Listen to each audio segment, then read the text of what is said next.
My name's Joe. I'm from Ocean County, New Jersey. I grew up there for the most part, most of my life, with the exception of living in a few other places for short periods of time. That's mostly where I'm from. And what was your family life? Did you have two parents, or just brothers and sisters? I have 5 siblings, and yeah. Okay, go ahead. I have 5 siblings. There was 3 boys, 3 girls total, and I had both parents until the age of 11. That's when they separated. And growing up, it was pretty chaotic. My father, was an alcoholic and very abusive towards my mother, and a lot of problems because of that. And my whole environment growing up was usually like fear or embarrassment or shame, and until they split up, and even from there, other issues took place. But growing up, that was my environment. That was. Did your parents give you any specific messages about what they expected of you, or did they want you to go to school, or did they kind of let you do what you wanted, or what was kind of that environment like? I don't know what the intentions were, but my father did his own thing. He really didn't have too much concern altogether. I mean, in the 11 years that I was under the same household with him, I probably spent 2 hours with him if you add that up.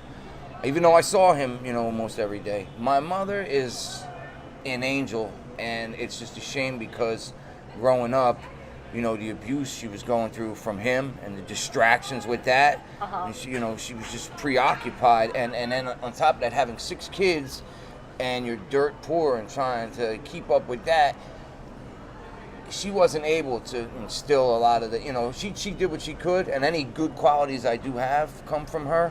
But it just wasn't easy, with all that going on to try to, instill all those values and those types of things that I know she wanted, that she tried to, instill in us when, she had a chance to. It was just already too late at that point. Did you guys grow up on assistance or something like that? Or were your parents able to make stuff ends meet? Or? This is the thing. With my father, as I mentioned, with him being an alcoholic and using drugs and stuff like that, all his money went to that. Even though he worked, he always worked. At the same time, he would not allow my mother to work. He was paranoid, thought she would cheat and stuff like this. So she wasn't allowed to work. So his income was the only one there, and he used all that. So, and I remember being on food stamps and stuff like that, and being in Pathmark and being embarrassed, to go buy like a candy bar or soda with one, and that really, and the thing is, that's a whole other opinion I have with that, with assistance, where. Well, what's that? Tell me. I want to hear. I just feel like and I've had this discussion with friends of mine that are from inner cities and different races, that I feel like it's almost worse to grow up poor and white, and because you get overlooked. Nobody believes that exists. Everybody thinks that's only in inner cities. Here I was in a suburban neighborhood, middle class, yet we were dirt poor, so it wasn't easy to get assistance. You had to pull teeth, and they'd still tell you they didn't believe that existed. You know what I mean? So it wasn't easy. Like I said, I remember a couple times them being on food stamps. I also remember a lot of times my mom saying, or there was other reasons, other than being denied. She was afraid that if she went for help, that we would get taken away, put in foster homes if they saw how we were living. So things like that. And if it wasn't for my grandmother, God bless her, God rest her soul, we wouldn't have Christmases, we wouldn't have birthdays, we wouldn't have school clothes, we would have nothing. So the kids around you were in quote unquote normal homes. Yes. And you were. It was horrible because we wore their hand-me-downs. You know what that's like, standing at a bus stop with a kid and you're wearing his old clothes, that their parents gave you, and there was a lot of embarrassment and shame in that, and unfortunately, I lived near, not a lot, but 1 or 2 people that were kind of bullies and took advantage of things like that and made fun of you and stuff like that, and, yeah. So what is the highest grade of education you got? I have my GED. However, school-wise, I graduated 8th grade, and when I started ninth grade, I went for a couple weeks, and that was it. So that's basically it. Yeah. Yeah. And then, so what have you? Were you still living in the house, or did you leave at a certain time, or? I mean, by age 12, 13, I Yeah. was running the streets, you know, and partying, hanging out with my older brother and his friends. Like I said, because, okay, like I mentioned before, my dad was there until we were 11. So when the moment he left, my mother had to work night and day, 7 days a week to try to keep a roof over her head and just to put food on. That still was never enough. So she was never there, and when she was, this woman was falling asleep at the wheel. She was dead tired from working night and day. So, I mean, we should have, you know, even though we weren't men, but manned up and did the right thing and tried to help her and looked out for our little brothers. Instead, we took advantage of that. I was like, we could do whatever we want, you know? So that's where I was at. So when you say running the streets, tell me, what does that mean? Does that mean like I think of selling drugs? That's what comes into mind. Well, mostly using them. Yeah. Doing whatever I could to get them, which included, you know, selling them sometimes, or, you know, breaking into cars, you know, stealing money. It was all stealing newspaper money, because back then people used to leave the money for the newspaper boy under the mat for Sundays, and we'd go around the neighborhood and take that, and, you know, like shoplifting. Shoplifting too, absolutely. Yeah. A lot. Yeah. So, tell me your stories since then. Like, kind of how is that? What have you been doing now that you're older?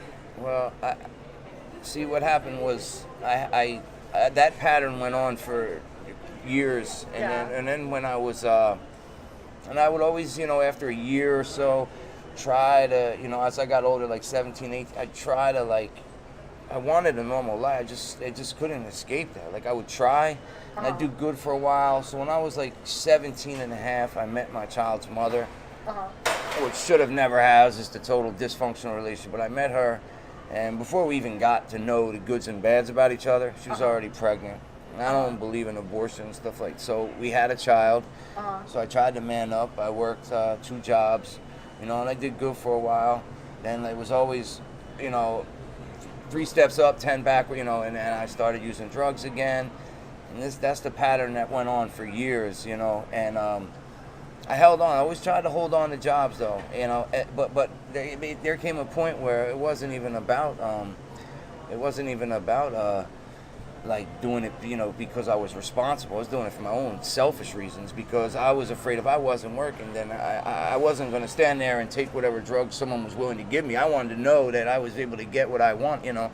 So that was a whole other, you know. So you were kind of, I mean, this is kind of cliche, but in some ways you were repeating like your dad's pattern. Yeah, absolutely. Where he was just working to get his addiction. Well, yeah, but the thing about that is, I always told myself, I would think about that, what you just said, in my head, and at the same time I would say, you know what, I'm not like him. No, I spend time with my child. I'd find anything that I could that differed from him to you know, to kind of justify that I wasn't like him, you know. And so what kind of jobs were you doing? And see, this is the thing, and I try to tell my older son, you know, to not go down the path I did, and you know, go get some type of college education, because what happened with me with having the kid so young and with getting in trouble so early in life, I closed a lot of doors for myself, you know. Like, I didn't have time to, like, you know, a lot of people, and I'm not feeling it's my own fault, a lot of people, you know, they can live at home with their parents while they go to school, and they don't have to worry about having, you know, I didn't have that. I had to, like, get to work and take care of, you know, well, she wasn't my wife yet, but, you know, her and my child, you know. We had to have an apartment and food and stuff like that, you know, and there just wasn't any time to go better my education or go learn a trade or anything like that. So I always took, and this is what bothers me, it's my own fault, I always took whatever was available. Any job I've been at, in the end, usually ended on some bad note, but I was always the best employee they ever had. Like, I've worked everywhere twice. It always, you know,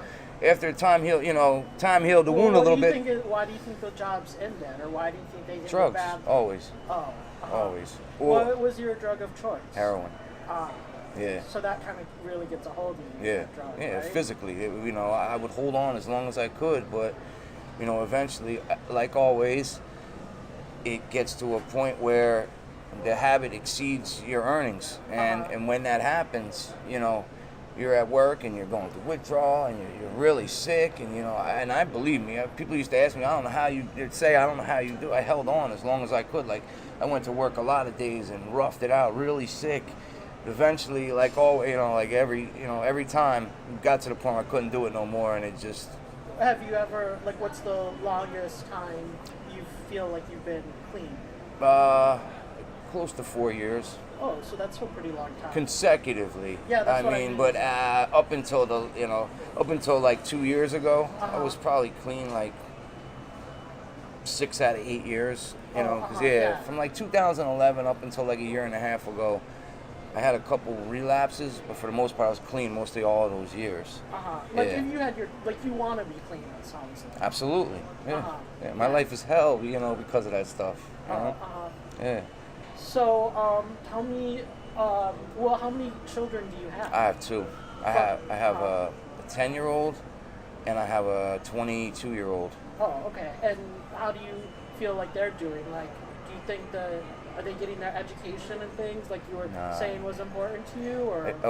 It's different. My oldest son. Yeah. Unfortunately, I love him to death. He's a great kid, but he's following a lot of the habits that I had, and he's going right down the path that I went, with job-wise, with, some of the behaviors, with partying, not to the level I did, never that extreme, but still, just like... Do you think he's done heroin or anything I know like he's that? tried it, yeah. Oh, okay. I don't believe that's his drug of choice or anything, but he just doesn't, and that's not the same as me, but he doesn't have good work ethics, I don't know where that comes from, but... And what's your younger son? See, that's the thing, as much as me and his mother don't get along, and I don't really have a relationship with my youngest son, not because of the drug, but because me and her can't get along, be civil. Yeah. Whatever mom says goes, her word is gold, so he doesn't want to talk to me because she doesn't. At the same time, I'm relieved because as much as, I disagree with her and I don't like a lot of, I know that he's not going to grow up the way my other son did. So tell me a little bit, what's your living situation like now? Like where? Now I'm on the streets. You're on the streets? Yeah.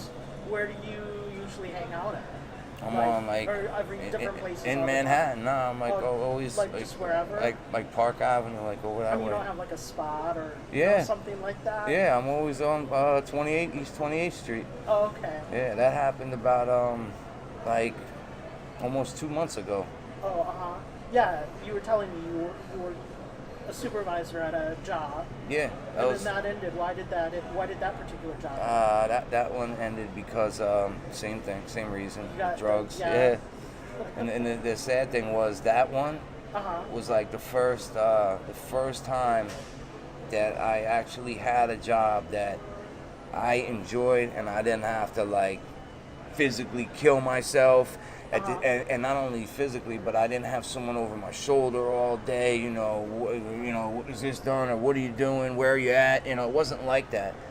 They trusted me to get my work done, which I did, and, I was in charge of an entire building, full of, expensive inventory. I was trusted with that. I was in charge of the entire vehicle fleet, all of that. I had my own office, nothing fancy, but, in the back of the building. But, it was the first time in my life I had a job that, I took pride in and I enjoyed, and I didn't have to kill myself, And that's one of my biggest regrets at this time is that I messed that up.